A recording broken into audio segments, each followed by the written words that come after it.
The Backrooms. You've been here before. Phenomenon number 15. Inversion. Overview.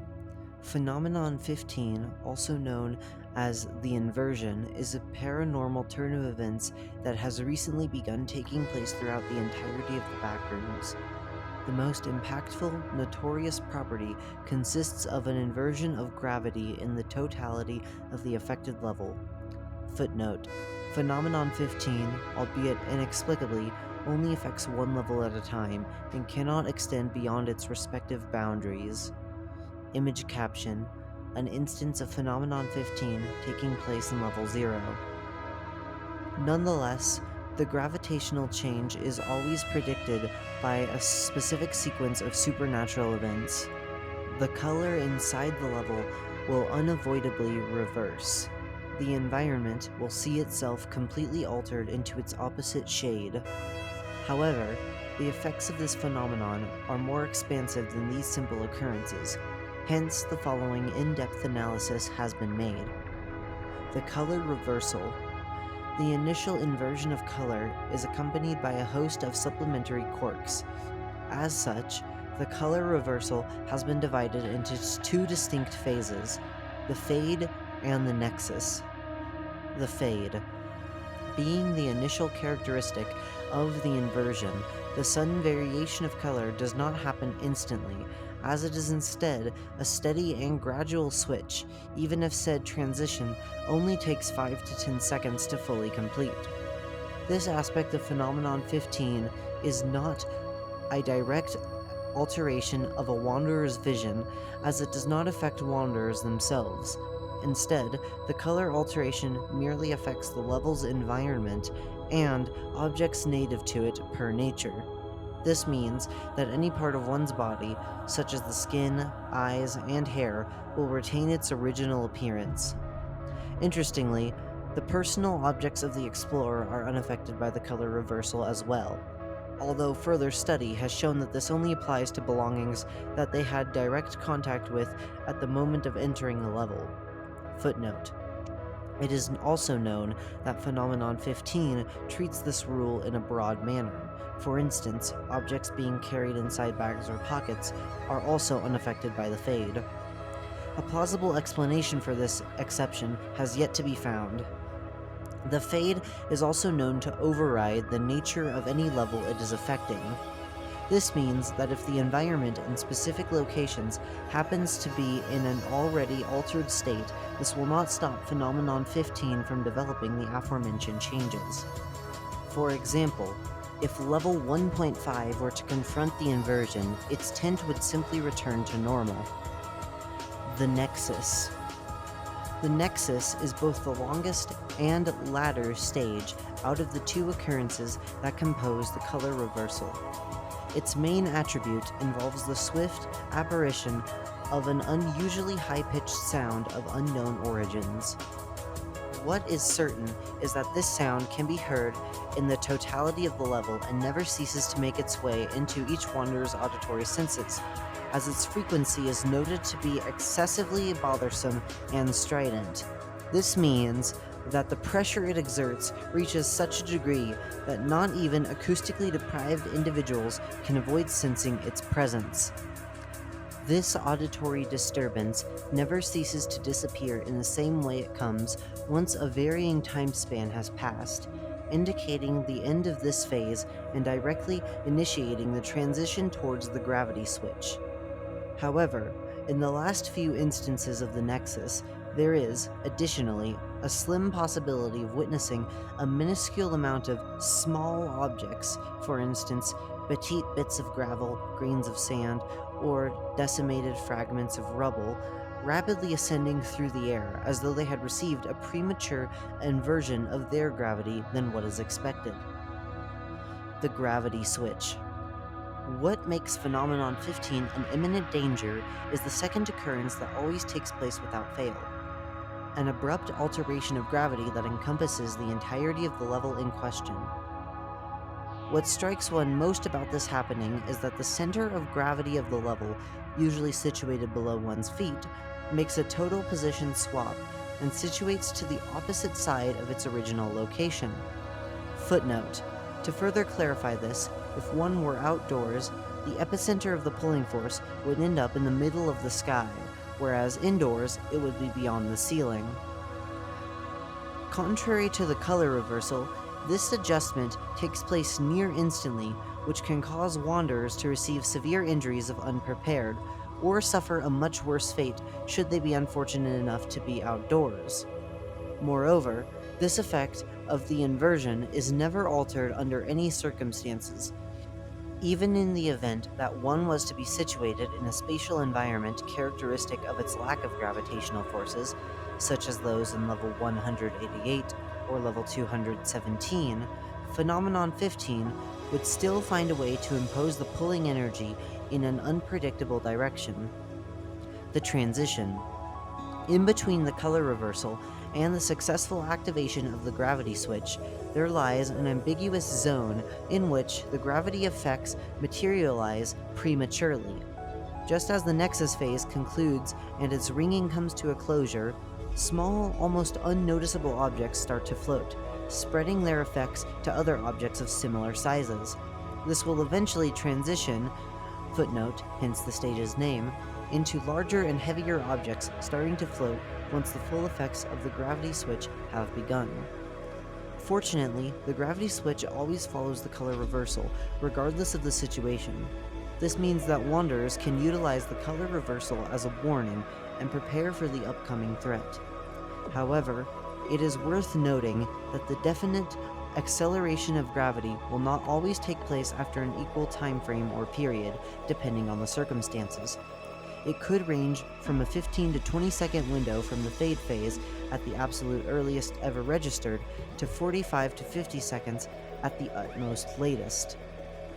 Possible scenarios. Naturally, the core nature of Phenomenon 15 changes according to the specifics of one's situation. It is essential to know how to adapt to the distinct casualties that are bound to happen. Outdoors. Being outdoors is the worst scenario when facing the inversion.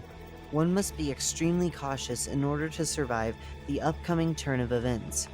If possible, the optimal course of action would be ducking under solid coverage no higher than 4 meters, 13 feet, from the floor.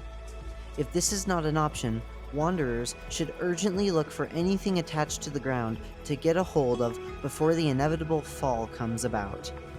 It is confirmed that normal objects, from here onwards referred to as merely objects, located indoors and outdoors, behave distinctly during the fact. While outside, objects affected by the gravity switch behave exactly as expected. They will begin to fall towards infinity or float upside down if connected to other bodies anchored to the ground.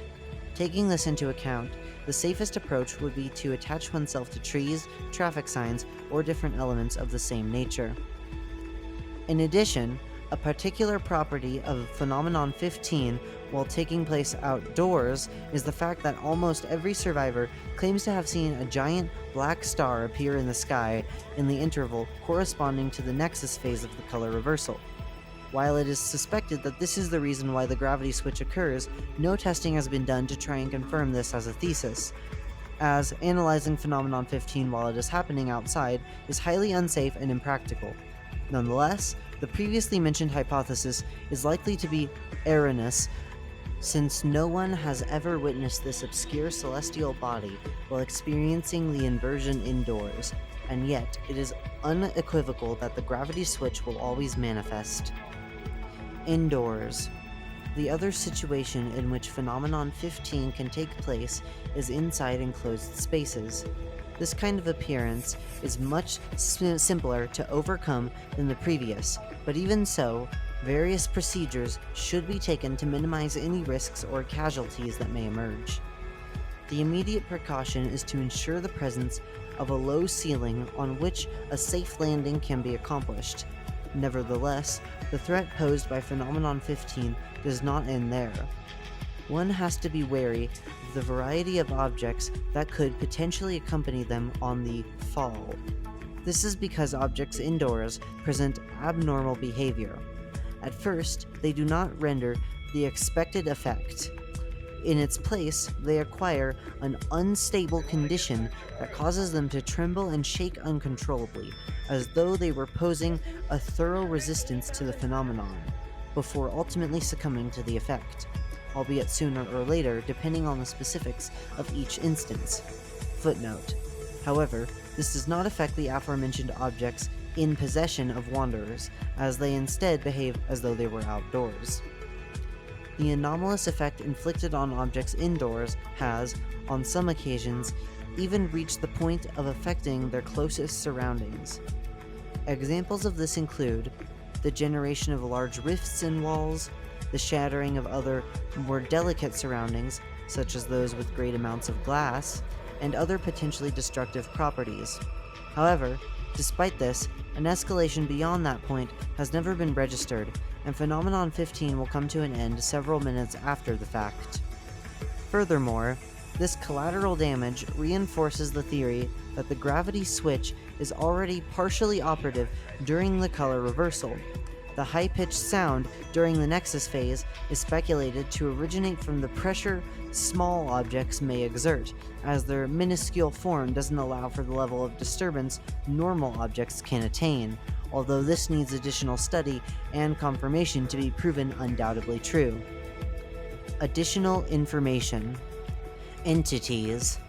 Not much is known regarding the exact effect Phenomenon 15 has on entities. The few witnesses of the experience, while accompanied by other beings, tend to contradict each other's reports when questioned, whereas some claim that entities are entirely affected by the phenomenon. Others affirm that they have an immunity to the color reversal, as though they were treated like any other wanderer would in their place. What is certain, though, is that the gravity switch affects entities and wanderers alike. One peculiarity that stands out is that all the testimonies regarding entities native to the Backrooms, such as Smilers, footnote, Smilers in particular have been reported to even drop their usual behavior and act contrary to it.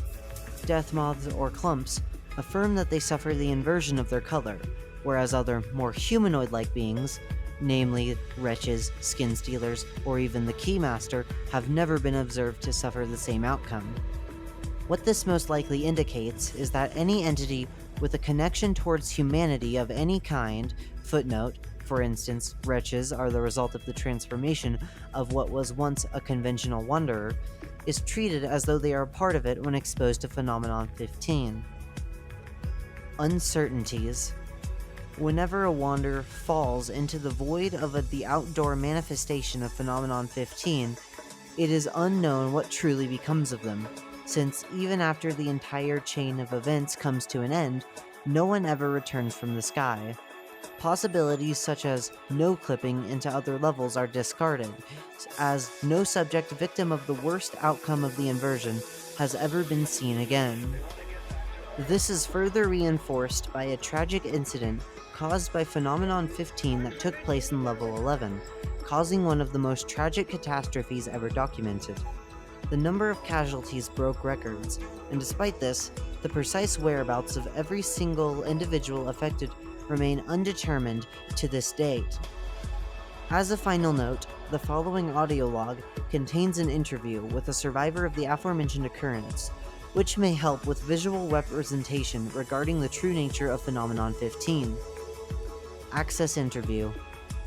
Interviewer: Alright, Theresa. Take your time, okay? We are in no rush, but this information will be essential to prevent this from happening again. You will save hundreds after this is done. Theresa: Yes. Don't worry, I think I can handle talking about this a bit better now than a few weeks ago. Interviewer: Good. So, could you give a general description of your experience with Phenomenon 15? Theresa: It all begins with that color inversion. It happened naturally, almost within the blink of an eye. Then, an unbearable noise came in, and I instantly knew something bad was right around the corner. Theresa: I was in my office with some of my companions, inside one of the buildings of Level 11, nearly at the highest floor. I'm sure my eyes weren't deceiving me since everyone seemed to be as puzzled as I was. Interviewer: Their color, what did they look like? Theresa: Their color was the same as it always was, They seem like clear anomalies in that environment, as if they shouldn't have really been there. Then some small stuff began falling upwards. I really should have grasped the meaning of that signal, but it all just happened so fast. Interviewer, could you tell me what kind of small stuff you are talking about? Currently, what comes to mind are things like pencils, bottle caps, or maybe even paper clips. Therisia, yeah, no, not at all, not even close. It's much more insignificant stuff, to the point where it almost feels like it's deliberately made like that so that one doesn't notice. Minuscule stuff like pebbles, stones, dust, that kind of thing. Interviewer, I see. Therisia. And after that, Therisia looks around the room, searching for the presence of windows or similar openings, and tightly embraces her chair, determined to not let go. Therisia. The exact next moment was complete, absolute disaster. We all fell towards the ceiling, just like that. Everyone began panicking and shouting as if their very lives were on the line. Of course, they did. It was horrifying. Who could have prepared this for us? It's so unfair. Interviewer. Therisia. I could have sworn that some shouts had been way louder than the others, especially coming from outside. That's why, no matter what, I never gained the courage to look out the window. So there I was, crying my eyes out in the midst of that nightmare, curled up against the shattering concrete of the ceiling, patiently awaiting for that mysterious force to go away at last. Therisia. Of course, though, I learnt about all that happened outside soon after from other colleagues. That day, I got it clearer than I ever have. Even if we think we can gather in groups and settle in what we would consider safe places, it's all but mere self-deception.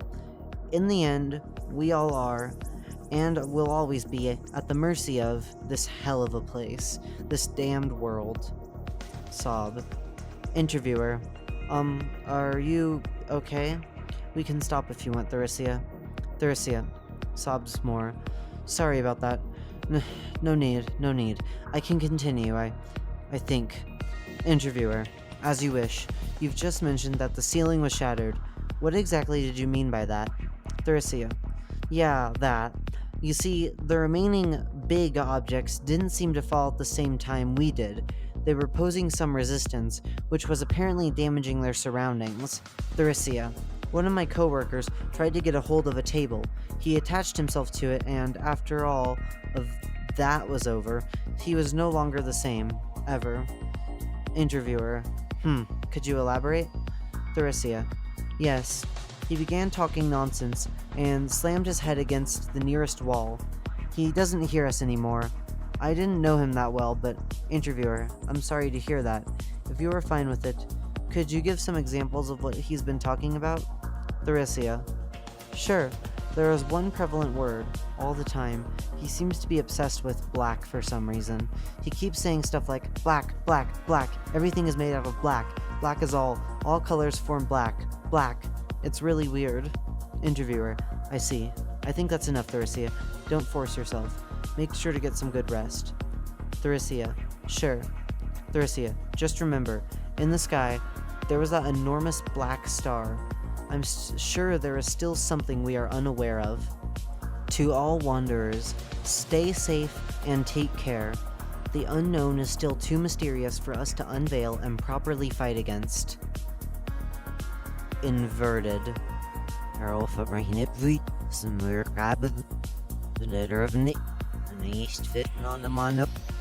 Jack. I'm really starting to doubt if continuing is even worth it at this point. Traversing an infinite yet familiar yellow maze was a man in his 20s.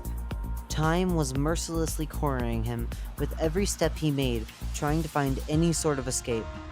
But what he was completely unaware of was that he had just arrived in a brand new world from which he wouldn't be leaving anytime soon. Buzzing noises can be heard. Jack. These fluorescent lights. Why can't they just shut up for one damned minute? It's been roughly 3 days and I haven't even been able to sleep. This sucks. He was talking to himself, but in these trying times, one has to do what needs to be done to entertain oneself. Otherwise, he'd give in, and that was the last thing he wanted to happen. Jack, come on, just keep going. Ending it all here would be miserable as shit. I have to go out in a more impressive way than this. Cast into a yellow void just to starve to death is no way to go. That's something I know for sure. I just have to find a different color than this fucking yellow. He kept trying to motivate himself, but the truth was that negative feelings just kept trying to invade his mind, from severe impatience to wariness of what was to come. Nothing was going to change anytime soon. Even fear was slowly getting a hold of him. The eeriness of it all kept hitting at the belief that he may not be alone inside this mysterious complex. Jack, ugh, surely behind that corner is my oh so cherished exit, right? It was truly an unfortunate situation. He couldn't help but think about his life up until he tripped on that damn stick on his way home. His parents, friends, everything was now so distant. Jack cries. It was so unfair, but he didn't know what was about to happen. Jack, huh? Blue? The lights too? What? The color of the surroundings had suddenly, albeit leisurely, completely inverted, the significance of which was completely alien to him. Jack, suddenly anxious. Hey, this isn't funny. Come on. Oh wait, what is... Holy shit, so loud! An unnatural, high-pitched sound drilled into his ears, yet he still couldn't grasp where it came from. He was almost like he was being deployed straight into his brain. Not even blocking his ears with both hands would save him from that unending, pressure-like turmoil. Jack, gah! What the hell is going on? Something is real bad with this crap. Ugh! My eye. What now? Water? A minuscule droplet of water had just hit his right eye, rendering him, once again, perplexed. Jack. Ugh! Is there a leak in the ceiling or something? There isn't... What? God, the noise. Right when the disturbance was about to become deafening, it suddenly came to an end. And even so, the situation remained utterly incomprehensible. He had just gotten his pupil water-soaked, yet there didn't seem to be any source of liquid anywhere to be seen. Except, of course, the familiar moist carpet he'd been walking on for several days. Jack. Wait, in the distance, was that a drop of water floating towards the ceiling? He was trying to process it all as best as he could, but the truth was that he wouldn't be allowed to do so for much longer, since, in the next moment, What? So much water towards the... Ah! Ow! What the fuck was that? Where am I? Oof. I swear to God, I'm fed up with this bullshit. His world made a complete turn, and now he was standing on the maze's ceiling. To be honest, he wasn't sold on it, since he deemed the moist carpet much more comfortable to walk through than that. But, wait, what's going on? Unexpectedly, the floor surrounding the buzzing lights became highly unstable. Everything began to crack, and eventually, the whole place seemed engulfed in a cruel earthquake, in the middle of which was an insignificant, trembling rat. Jack. Ah! Stop it! Please! A horrifying minute took place, and, after that, everything seemed to calm down, even if the color and gravity were still in that abnormal condition. Jack, is it over? An awkward silence suggested the answer yes, yet he could feel it. Something was still clearly off. And then, the floor, or better said, the ceiling, gave in to all those prominent cracks and rifts that mercilessly shattered in its entirety. In its place, an endless void towards infinity remained. I don't want to die, cries. I don't want, cries, to, why? Unstoppable. What was unfolding before his eyes was an unstoppable fall from which he could never be able to escape. It was absurd. There were questions, so many questions. How nonsensical could something ever get to be? All the laws of physics he once was familiar with had already been obliterated into mere dust. Whatever the case, there was one clear judge that would let him know what the final verdict, his utmost destiny, would at long last be. A giant, hypnotizing star deep within the unending abyss. Black. Jack. I'm really starting to doubt if continuing is even worth it at this point. Traversing an infinite yet familiar yellow maze was a man in his 20s. Time was mercilessly cornering him with every step he made, trying to find any sort of escape. But what he was completely unaware of was that he had just arrived in a brand new world from which he wouldn't be leaving anytime soon. Buzzing noises can be heard. Jack, these fluorescent lights. Why can't they just shut up for one damned minute? It's been roughly 3 days and I haven't even been able to sleep. This sucks. He was talking to himself, but in these trying times, one has to do what needs to be done to entertain oneself. Otherwise, he'd give in, and that was the last thing he wanted to happen. Jack, come on, just keep going. Ending it all here would be miserable as shit. I have to go out in more impressive way than this. Cast into a yellow void just to starve to death is no way to go. That's something I know for sure.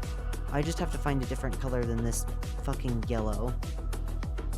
He kept trying to motivate himself, but the truth was that negative feelings just kept trying to invade his mind. From severe impatience to wariness of what was to come, nothing was going to change anytime soon.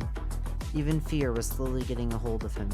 The eeriness of it all kept hitting at the belief that he may not be alone inside this mysterious complex. Jack, surely behind that corner is my oh so cherished exit, right? It was truly an unfortunate situation. He couldn't help but think about his life up until he tripped on that damn stick on his way home. His parents, friends, everything was now so distant. Jack cries. It was so unfair, but he didn't know what was about to happen. Jack, huh? Blue? The lights too? What? The color of the surroundings had suddenly, albeit leisurely, completely inverted, the significance of which was completely alien to him. Jack, suddenly anxious. Hey, this isn't funny. Come on. Oh wait, what is... Holy shit, so loud! An unnatural, high-pitched sound drilled into his ears, yet he still couldn't grasp where it came from. He was almost like he was being deployed straight into his brain. Not even blocking his ears with both hands would save him from that unending, pressure-like turmoil. Jack, gah! What the hell is going on?